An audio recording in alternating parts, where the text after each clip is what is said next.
রব্বুল আলামিন এই আয়াতের মধ্যে দুটি কথা বলেছেন। কয়টি কথা?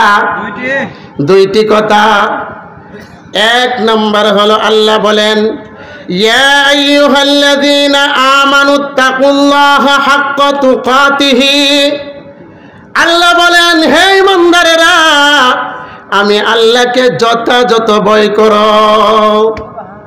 দ্বিতীয় নাম্বার কথা হলো, ওয়ালা তামুতুন্না ইল্লা ওয়া আনতুম মুসলিমুন।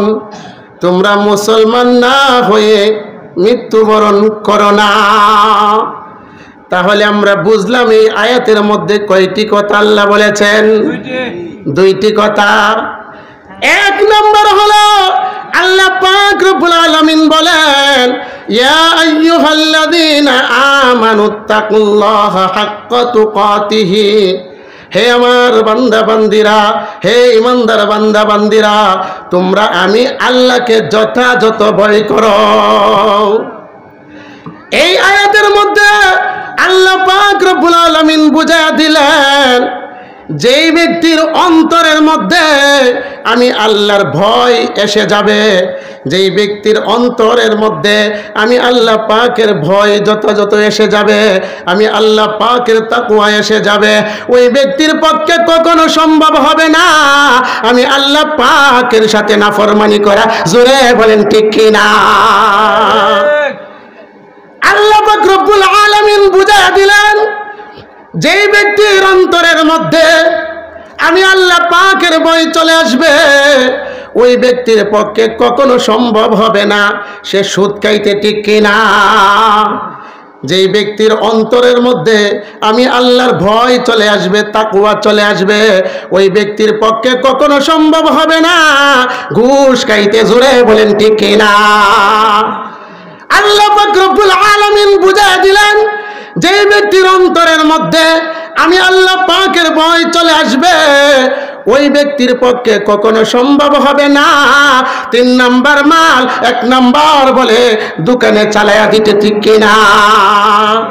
আল্লাহ এই আয়াত দ্বারা বুঝা দিলেন, যেই ব্যক্তির অন্তরের মধ্যে আমি আল্লাহ পাকের ভয় চলে আসবে, আমি আল্লাহ পাকের ভয় চলে আসবে, তাকওয়া চলে আসবে, ওই ব্যক্তির পক্ষে কখনো সম্ভব হবে না অন্যের সম্পদ আত্মসাৎ করা, ঠিক কিনা? আল্লাহ পাক রব্বুল আলামিন এই আয়াত দ্বারা বুঝায়া দিলেন, যেই ব্যক্তির অন্তরের মধ্যে আমি আল্লাহ পাকের ভয় চলে আসবে, ওই ব্যক্তির পক্ষে কখনো সম্ভব হবে না নামাজ পরিত্যাগ করা। জোরে বলেন ঠিক কিনা? কারণ নামাজ এমন একটা গুরুত্ব বিষয়। আল্লাহর নবী বিশ্ব নবী বলেন, কিয়ামতের ময়দানে সর্বপ্রথম বান্দাদের কাছ থেকে আল্লাহ পাক রব্বুল আলামিন যে হিসাবটা নেবেন সেটা হলো নামাজের হিসাব। কন্যা সুবহানাল্লাহ। আল্লাহ পাক রব্বুল আলামিন হাসরের ময়দানে সর্বপ্রথম যাকাতের হিসাব নেবেন না, সর্বপ্রথম হজের হিসাব নেবেন না, সর্বপ্রথম আল্লাহ পাক রব্বুল আলামিন দান সদকার হিসাব নেবেন না, সর্বপ্রথম যে হিসাবটা নেবেন সেটা হলো নামাজের হিসাব। জুড়ে বলেন ঠিক কিনা? এই জন্যই আল্লাহ পাক রব্বুল আলামিন বোঝায়া দিলেন, ইয়া আইয়ুহাল্লাযীনা আমানুত্তাকুল্লাহ, হে ইমানদারেরা, তোমরা আমি আল্লাহকে যথাযথ ভয় করো। আল্লাহ এই আয়াত দ্বারা বুঝা দিলেন, এই শব্দ দ্বারা বুঝা দিলেন, যে ব্যক্তির অন্তরে আমি আল্লাহ পাকের ভয় চলে আসবে, ওই ব্যক্তির পক্ষে কখনো সম্ভব হবে না নামাজ পরিত্যাগ করা। জোরে বলেন ঠিক কিনা? নামাজের দরকার আছে না নাই? জোরে বলেন আছে না নাই?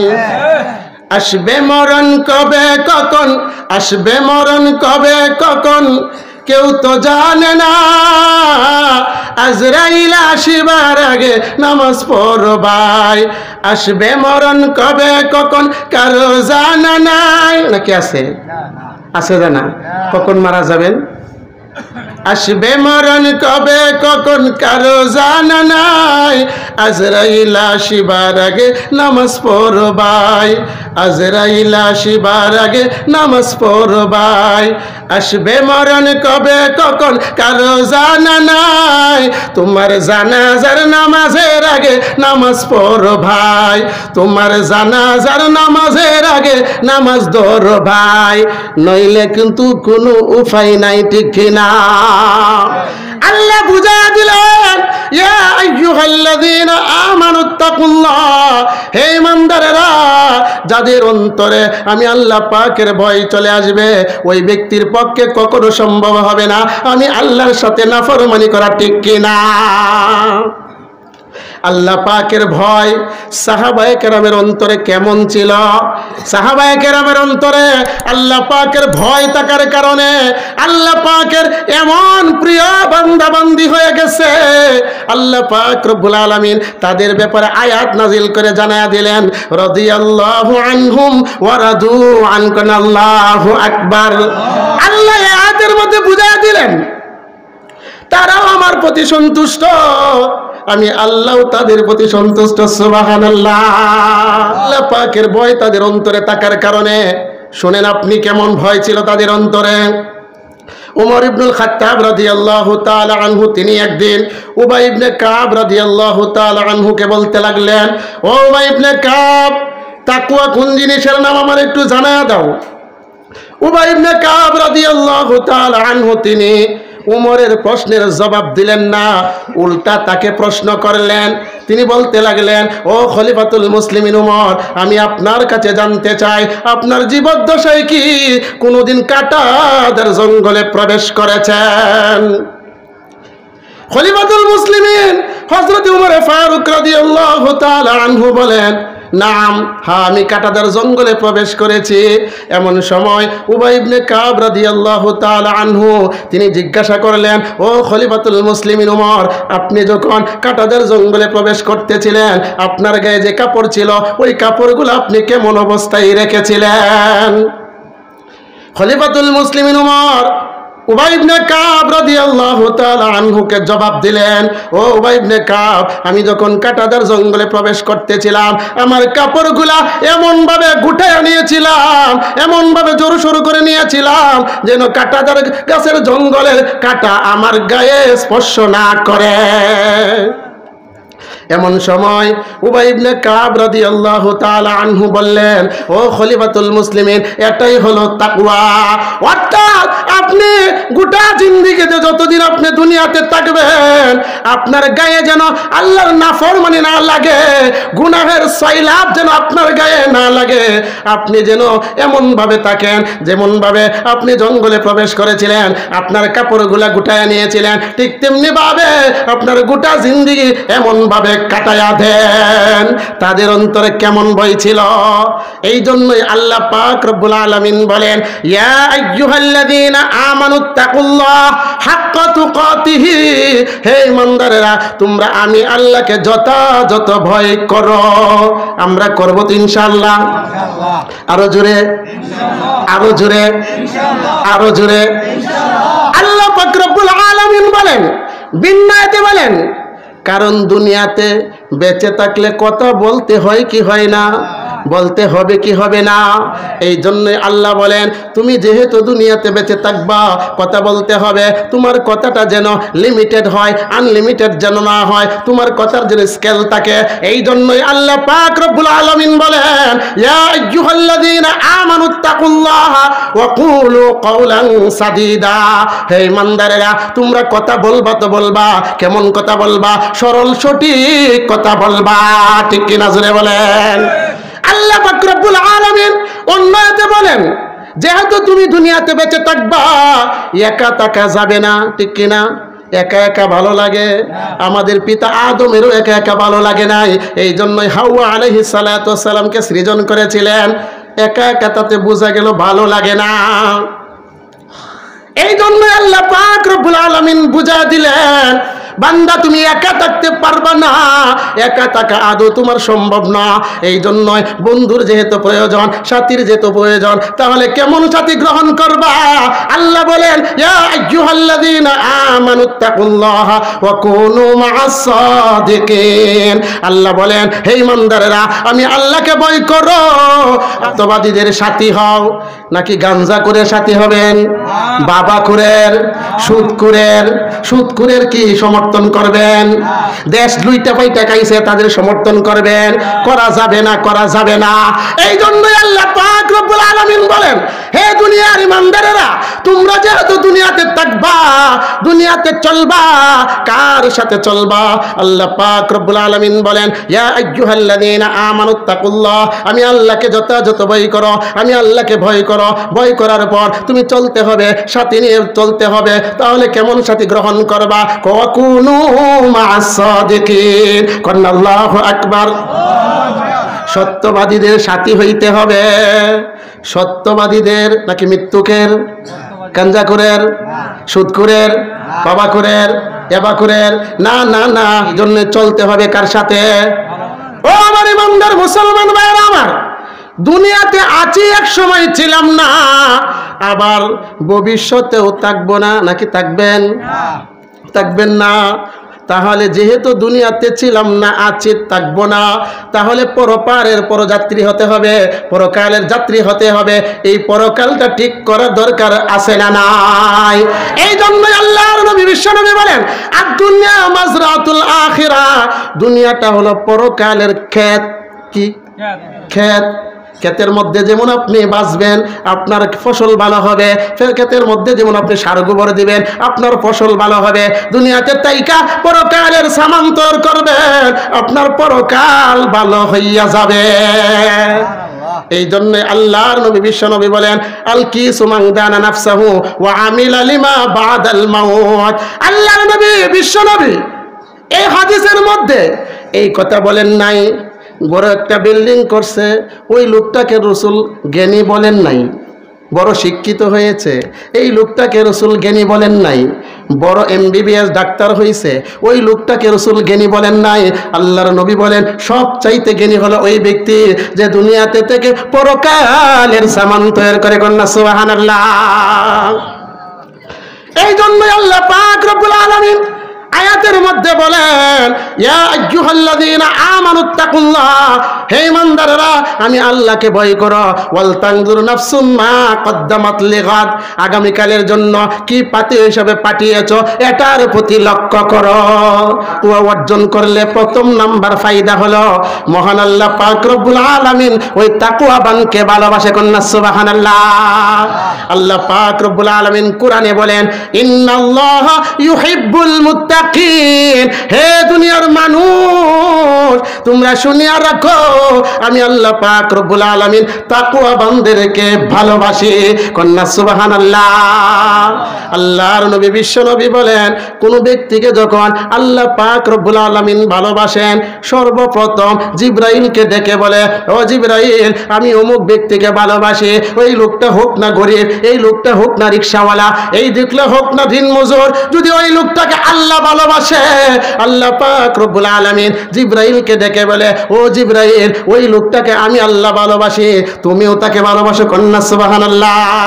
জিবরাইল আলাইহিস সালাতু ওয়াস সালাম এই লোকটাকে ভালোবাসতে শুরু করে দেয়। জিবরাইল আলাইহিস সালাতু ওয়াস সালাম মিকাইল আলাইহিস সালাতু ওয়াস সালামকে ডাক দিয়ে বলে, আজরাইল আলাইহিস সালাতু ওয়াস সালামকে ডাক দিয়ে বলে, ইসরাফিল আলাইহিস সালাতু ওয়াস সালামকে ডাক দিয়ে বলে ও মিকাইল, ও আজরাইল, ও ইসরাফিল, আমি জিবরাইল অমুক ব্যক্তিকে ভালোবাসি, স্বয়ং আল্লাহ পাক রব্বুল আলামিন ভালোবাসে, তোমরাও তাকে ভালোবাসো। সুবহানাল্লাহ।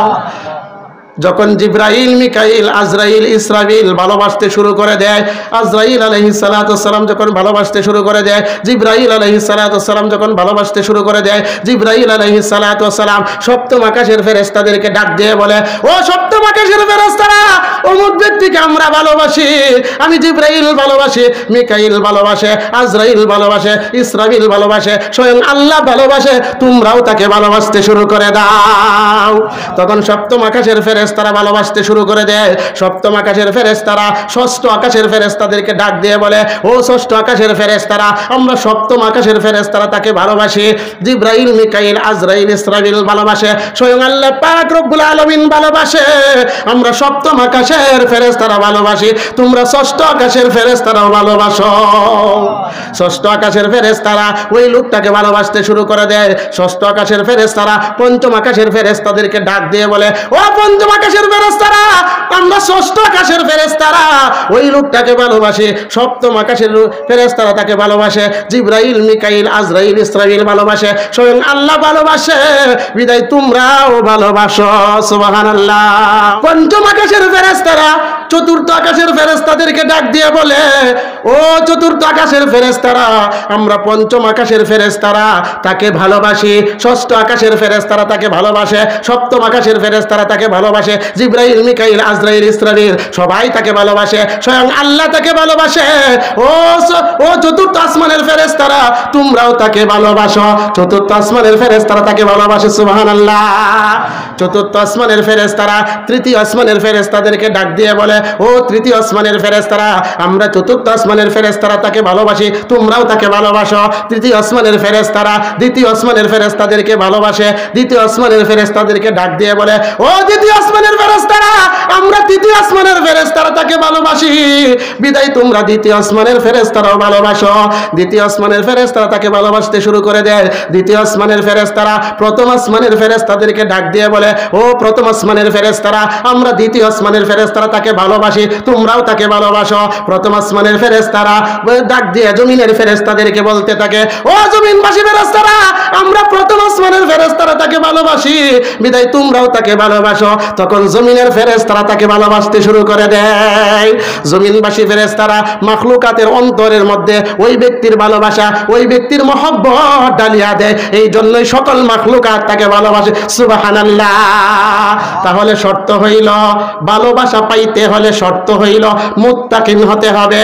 আল্লাহ পাক রব্বুল আলামিন এই জন্যই বলেন, ইন্নাল্লাহা ইউহিব্বুল মুত্তাকিন, আমি আল্লাহ পাক রব্বুল আলামিন মুত্তাকিনদেরকে ভালোবাসি। কন্যা সুবহানাল্লাহ। তাহলে বলতে চাই, জমিনের ভালোবাসা, জমিনের মাখলুকাতের ভালোবাসা পাইতে হলে কি করতে হবে? তাকওয়া অর্জন করতে হবে। জমিনবাসীর ফেরেশতাদের ভালোবাসা পাওয়ার দরকার আছে না নাই? আসমানবাসী ফেরেশতাদের ভালোবাসা পাওয়ার দরকার আছে না নাই? জিবরাইল, মিকাইলের ভালোবাসা পাওয়ার দরকার আছে না নাই? স্বয়ং আল্লাহ পাকের ভালোবাসা পাওয়ার দরকার আছে না নাই?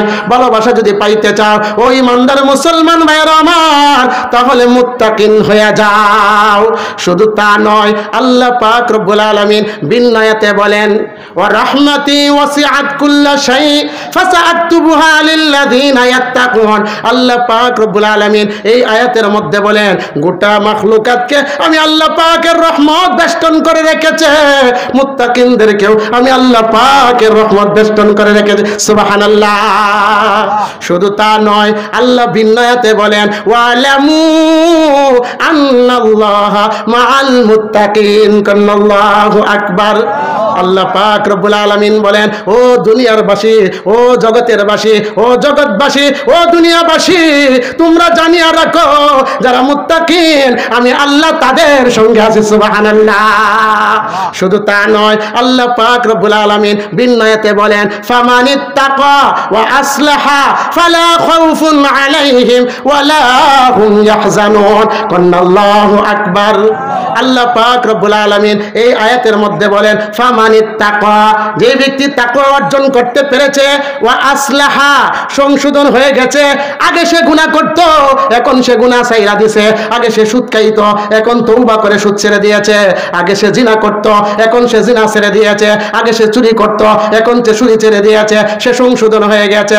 আল্লাহ পাক রব্বুল আলামিন বলেন, ফালা খাউফুন আলাইহিম ওয়ালা হুম ইয়াহজানুন। আল্লাহু আকবার।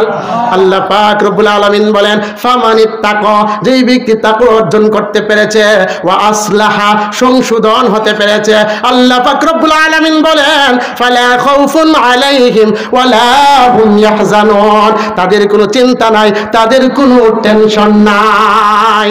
শুধু তা নয়, আল্লাহ পাক রব্বুল আলামিন বলেন মুত্তাকিনদের জন্য শুভ পরিণাম। আল্লাহ পাক রব্বুল আলামিন বলেন ইন্নাল আকিবাতা লিল মুত্তাকিন, নিশ্চয় মুত্তাকিনদের জন্য শুভ পরিণাম। আল্লাহু আকবার। তাহলে শুভ পরিণাম পেতে হলে মুত্তাকিন হওয়ার দরকার আছে না নাই? আরো জোরে আছে না নাই? আল্লাহ পাক রব্বুল আলামিন আরেক আয়াতের মধ্যে বলেন আল্লাযীনা আমানু ওয়া কানু ইয়াত্তাকুন লাহুমুল বুশরা ফিল হায়াতিদ দুনিয়া ওয়া ফিল আখিরাহ। আল্লাহু আকবার। আল্লাহ পাক রব্বুল আলামিন বলেন যারা ঈমান আনবে, আমি আল্লাহ পাকের উপর ভরসা করবে, আমি আল্লাহ পাকের উপর তাকওয়া অর্জন করবে, আমি আল্লাহ পাকের পক্ষ থেকে তাদের জন্য বিশাল সুসংবাদ। বলে কিসের বিশাল সুসংবাদ? বলে পার্থিব জীবনের সুসংবাদ, পরকালের সুসংবাদ। কন্যা আল্লাহু আকবার। শুধু তা নয়, আল্লাহ পাক রব্বুল আলামিন বলেন যারা মুত্তাকি হতে পারবে, মাইয়াত্তাকিল্লাহা ইয়াজআল লাহু মাখরাজা। আল্লাহ পাক রব্বুল আলামিন বলেন যারা তাকওয়া অর্জন করতে পারবে, যারা মুত্তাকিন হতে পারবে, আমি আল্লাহ পাক রব্বুল আলামিন তাদের জন্য সব কাজ সহজ করে দেব। সুবহানাল্লাহ। শুধু তা নয়, ও ভাই যে রিজিকের জন্য রাত্রকে দিন বানাও, ও ভাই যে রিজিকের জন্য প্রচন্ড গরমের মধ্যে, এত প্রচন্ড গরমের মধ্যে মাথার গাম ফায়ে ফালো, আল্লাহ পাক রব্বুল আলামিন বলেন মান ইয়াত্তাকিল্লাহা ইয়াজআল লাহু মাখরাজা ওয়া ইয়ারযুকহু মিন হাইসু লা ইয়াহতাসিব। হে দুনিয়ার মানুষ, তোমরা যদি তাকওয়া অর্জন করতে পারো, তাকওয়া অর্জন করতে পারো, আমি আল্লাহ পাক রব্বুল আলামিন তোমাদের জন্য সব কিছু সহজ করে দেব। শুধু এটাই নয়, মান ইয়ারযুকহু, আমি আল্লাহ পাক রব্বুল আলামিন তাদেরকে রিজিক দিয়ে দেব। বলে কেমন রিজিক দিব জানো নি? মান ইয়াত্তাকিল্লাহা ইয়াজআল লাহু মাখরাজা ওয়া ইয়ারযুকহু মিন হাইসু লা ইয়াহতাসিব। বান্দা, যেখানে তোমার রিজিকের কল্পনাও ছিল না, আমি আল্লাহ পাক রব্বুল আলামিন সেখান থেকে তোমার জন্য রিজিকের ব্যবস্থা করে দিব। ও ভাই, আজকে চাকরি পাওয়ার জন্য বাবার দরবারে খুঁজো, মাজারে গিয়ে সেজদা করো, বাবারে খাওয়াও না, মারে খাওয়াও না, কিন্তু বাবার দরবারে বড় গরু লইয়া যাও। বলে বাবা একটা চাকরি যেন হইয়া যায়, বাবা যেন আমার রিজিক হইয়া যায়, বাবা আমার দোকান যেন ভালো করে চলে, কত কিছু বলো। আল্লাহ বলে এটা বলার দরকার নাই, এটা বলার দরকার নাই। কিন্তু আল্লাহ বলে বান্দা না না, আমি আল্লাহ এমন আল্লাহ, আমি প্রভু এমন প্রভু। আলা আমি মুস্তারজিকিন ফারজুকাহু। কে আছো বাবা, কে আছো? আমি আল্লাহর কাছে চাও, আমি আল্লাহর কাছে চাইতে দেরি, আমি আল্লাহ দিতে দেরি করব না। সুবহানাল্লাহ। কিন্তু আমরা আসল জায়গায় চাইতে পারি না, আসল জায়গা চাইতে পারি না। এই জন্য আল্লাহ পাক রব্বুল আলামিন বলেন ও দুনিয়ার মানুষ, তোমরা যদি মুত্তাকিন হয়ে যেতে পারো, আমি আল্লাহ পাক রব্বুল আলামিন তোমাকে সব কিছু সহজ করে দেব। তুমি অসুখে ভুগতেছ, তুমি অভাবে ভুগতেছ, তুমি অশান্তিতে আছো, বান্দা তুমি যদি তাকওয়া অর্জন করতে পারো, আমি আল্লাহ পাক রব্বুল আলামিন তোমাকে সব কিছু সহজ করে দেব। শুধু তা নয়, আমি আল্লাহ পাক রব্বুল আলামিন এমন জায়গা থেকে রিজিকের ব্যবস্থা করে দিব যেখানে তোমার কল্পনা হচ্ছিল না। এই জন্য আল্লাহ পাক রব্বুল আলামিন বলেন ইয়া আইয়ুহাল্লাযীনা আমানুত্তাকুল্লাহ হাক্কা তুকাতিহি।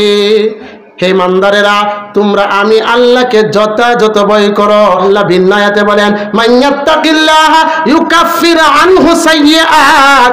আল্লাহ বলেন বান্দা, গুনাহ করে ফেলেছো, তোমার গুনাহ পাহাড় পরিমাণ হয়ে গেছে, তুমি গুনাহ করে ফেলেছো, তোমার গুনাহ সমুদ্রের ফেনা পরিমাণ হয়ে গেছে। বান্দা তুমি মনে করতেছো তোমার গুনাহ বুঝি মাফ হইবে না। ও বান্দা শুনিয়া রাখো, তুমি যদি তাকওয়াবান হতে পারো, আমি আল্লাহ পাক রব্বুল আলামিন তোমার গুনাহ খাতা মাফ করিয়া দিব। আল্লাহ পাক রব্বুল আলামিন ডাক দিয়ে বলেন আলা মিন মুস্তাগফিরিন ফাআগফির লাহু, বান্দা তুমি গুনাহ করছো, বান্দা তোমার গুনাহ আকাশ পরিমাণ হয়ে গেছে, বান্দা তোমার গুনাহ পাহাড় পরিমাণ হয়ে গেছে। বান্দা তোমরা যদি আমি আল্লাহর কাছে ক্ষমা চাও, যদি তাকওয়া অর্জন করতে পারো, আমি আল্লাহকে বিশ্বাস করতে পারো, আমি আল্লাহ যে ক্ষমাশীল এই বিশ্বাসটা নিয়ে যদি আমি আল্লাহর কাছে চাইতে পারো, আমি আল্লাহ পাক রব্বুল আলামিন তোমার সকল জিন্দেগীর গুনাহ গাতা মাফ করিয়া দিব। কিন্তু দুইটা গুনাহ মাফ করবেন না যতক্ষণ পর্যন্ত বান্দা নিজে সংশোধন না হয়। এক নাম্বার হলো শিরক, যেটা অহরহ চলছে। দুই নাম্বার হকুল ইবাদ, বান্দার হক, এটাও চলছে। গরিবের রিলিফের মাল নিজের বলে একেবারে হালাল বইলা চালাইয়া দেয়, অন্যের সম্পদ নিজের বলে আত্মসাতের হাসি মুখে। আস্তাগফিরুল্লাহ, আস্তাগফিরুল্লাহ। কিয়ামতের ময়দানে আল্লাহ পাক রব্বুল আলামিন এই দুইটা গুনাহ ছাড় দিবেন না। এক নাম্বার হলো শিরক, দুই নাম্বার হলো হকুল ইবাদ, বান্দার হক। বান্দার কাছ থেকে যতক্ষণ পর্যন্ত সে মাপ না নেয় ততক্ষণ পর্যন্ত আল্লাহ পাক রব্বুল আলামিন ক্ষমা করবেন না। এই জন্য ক্ষমা পাওয়ার একমাত্র সুযোগ হলো দুনিয়া, পরকালে ক্ষমা পাওয়ার আর সুযোগ নাই। দুনিয়াতেই পাইতে হবে, দুনিয়াতেই চাইতে হবে, দুনিয়াতেই ক্ষমা চাইয়া নিতে হবে। এই জন্য আল্লাহ পাক রব্বুল আলামিন বুঝাইয়া দিলেন, বান্দা তুমি যদি শিরক করো, শিরক বড় মারাত্মক গুনাহ, শিরক বড় মারাত্মক গুনাহ। এই জন্য আল্লাহ পাক রব্বুল আলামিন এক আয়াতের মধ্যে বলেন, ইন্নাল্লাহা লা ইয়াগফিরু আন ইউশরাকা বিহি ওয়া ইয়াগফিরু মা দুনা যালিকা লিমান ইয়াশা। আল্লাহ পাক রব্বুল আলামিন বলেন, নিশ্চয় শিরক হলো সবচেয়ে বড় গুনাহ, শিরক আমি ক্ষমা করি না, এর ছাড়া অন্য গুনাহ হইলে আমি আল্লাহ ক্ষমা কইরা দিতে পারি। শুধু তা নয়, আল্লাহ আরেক আয়াতের মধ্যে বলেন, মান ইউশরিক বিল্লাহ ফাকাদ হারামাল্লাহু আলাইহিল জান্নাহ ওয়া মাওয়াহুন নার। আল্লাহ পাক রব্বুল আলামিন বলেন, যেই ব্যক্তি শিরক করে ওই ব্যক্তির জন্য জান্নাত হারাম, জাহান্নাম অবধারিত। শুধু তা নয়, আল্লাহ পাক রব্বুল আলামিন আরেক আয়াতের মধ্যে বলেন, লাইন আশরাকতা লা ইয়াহবাতান্না আমালুকা ওয়া লা তাকুনান্না মিনাল খাসিরিন। আল্লাহ পাক রব্বুল আলামিন নবীকে সম্বোধন করে বলেন, লাইন আশরাকতা, নবী আপনিও যদি শিরক করতেন, লা ইয়াহবাতান্না আমালুকা, আপনার আমল হয়ে যেত বরবাদ, আপনি হয়ে যেতেন ক্ষতিগ্রস্তদের অন্তর্ভুক্ত। ও দোস্ত, তুমি যে বাবার কাছে গিয়ে চাইলা সন্তান, তাহলে তোমার ঈমান আছে না গেছে? এই ঈমান নিয়ে তুমি যতদিন নামাজ পড়বা, যত রোজা রাখবা, একটা নামাজও কবুল হবে না, একটা রোজাও কবুল হবে না। যদি ঈমান ছাড়া কবুল হইতো, সবার আগে আবু তালেবের আমল কবুল হয়ে যেত, ঠিক কিনা? আবু তালেব রাসূলকে কত ভালোবাসতো। আবু তালেব বলতো, বাতিজারে, রাতের বেলা যখন রাসূল বিছানায় যাইতেন, আবু তালেব গিয়ে বলতো, বাতিজারে তুমি আমার একটা সন্তানকে তোমার বিছানায় শোয়া দাও। বলে, কেন চাচা? এমন সময় আবু তালেব বলে, বাতিজারে তুমি যে এক খোদার দাওয়াত দাও, এক খোদার দাওয়াত দেওয়ার কারণে মক্কার মানুষগুলা তো তোমার বিরোধ হয়ে গেছে, মক্কার মানুষগুলা তো তোমার শত্রুতে পরিণত হয়ে গেছে।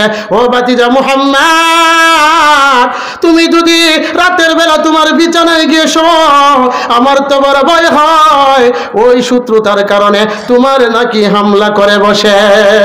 ও বাতিজা মুহাম্মদ, তুমি আমার একটা সন্তানকে তোমার বিছানায় শোয়া রাখো, তারা যদি হামলা করে আমার ছেলে মরে যাক, আমার ছেলে বিদায় হয়ে যাক, বাতিজা তুমি তারপরেও বেঁচে থাকো। কত ভালোবাসতো, কিন্তু তারপরেও কি জান্নাত পাবে? জান্নাত পাবে না। অথচ কত কাজ করছে, কত ভালো আমল করছে, এমনকি রাসূলের মাথার উপরে এমন ভাবে ছায়া হয়ে রয়েছে, বট গাছ যেমন ভাবে মানুষদেরকে ছায়া দেয়, গাছ যেমন ভাবে মানুষদেরকে ছায়া দেয়, আবু তালেব তত ছায়া দিয়েছে। শোনাই আর একটু কথা। আবু জাহেল উতবা সাইবা যখন আবু তালেবের বাড়িতে আসলো, আবু তালেবকে বলতে লাগলো, ও আবু তালেব, তোমার ভাতিজা মুহাম্মদ এক কুদার দাওয়াত দেয়, আমাদের ধর্মে তো চুনকালি লেপন করতেছে। ও ও আবু তালেব, তুমি তোমার ভাতিজাকে বারণ করো, না হয় আমাদের কাছে হস্তান্তর করো। আবু তালেব বলে, যাও, আমি একটু বুঝা পরামর্শ করি। যাওয়ার সময় আবার আবু জাহেল তিনটা প্রস্তাব দিয়ে গেল। এক নাম্বার হলো, ও আবু তালেব শোনো, তোমার ভাতিজা মুহাম্মদ যদি আসে, তোমার ভাতিজা মুহাম্মদ যখন ঘরে আসবে, তোমার ভাতিজাকে বলবা, তোমার ভাতিজা মুহাম্মদ যদি নেতা হইতে চায়, আমরা তাকে এক বাক্যে নেতা মেনে নিব। তারপরেও যেন এক কুদার দাওয়াত ছাড়িয়া দেয়। আবু জাহেল বলে, ও আবু তালেব শোনো, তোমার ভাতিজা মুহাম্মদ যদি ধনী হইতে চায়, আমরা সবাই মিলে তাকে ধনী বানায় নিব। আবু তালেব, তোমার ভাতিজা যদি সুন্দরী রমণী চায়, আমরা তাকে সুন্দরী রমণী দিয়ে দেব। তবু যেন এক কুদার দাওয়াত ছাড়িয়া দেয়। আবু তালেব বলে, ঠিক আছে। আল্লাহর নবী যখন সন্ধ্যাবেলায় ঘরে আসলো, ঘরে আসার পর আবু তালেব বলে, ও ভাতিজা মুহাম্মদ, তুমি যে এক কুদার দাওয়াত দাও, এক কুদার দাওয়াত দেওয়ার কারণে মক্কার মানুষগুলো তো তোমার দুশমনে পরিণত হয়ে গেছে।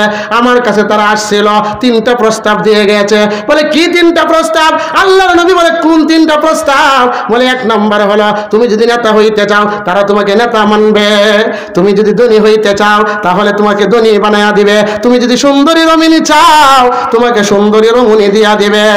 আল্লাহর নবী এই কথা শুনতে লাগলেন, আর টপ টপ করে পানি পড়তে লাগলো চোখ থেকে।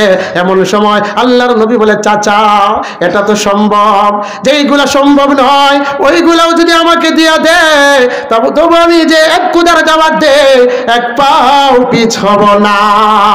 আল্লাহর নবী বলে, চাচা, এক হাতে যদি আকাশের চন্দ্র দিয়া দেয়, আর এক হাতে যদি আকাশের সূর্য দিয়া দেয়, এটা দেওয়া সম্ভব না। তারপরেও যদি সম্ভব হয়ে যায়, ও চাচা শোনো, তারপরে আমি যেই দিন প্রচার করতেছি, এক পাও পিছপা হব না। আবু তালেব বলে, ভাতিজা, যাও, তুমি তোমার ধর্ম প্রচার করো, আমি তোমার পিছনে আছি। তো কিছু করেছে, তারপরেও কি আবু তালেব জান্নাতে যাবে? আল্লাহর নবী বলেন, আমার চাচা জান্নাতে যাবে না, আমার চাচা জাহান্নামে যাবে। আমার চাচার পায়ে দুইটা জুতা দেওয়া হবে, ওই দুইটা জুতার তেজের কারণে আমার চাচার মগজগুলা টপ টপ করে গলিয়া গলিয়া পড়বে।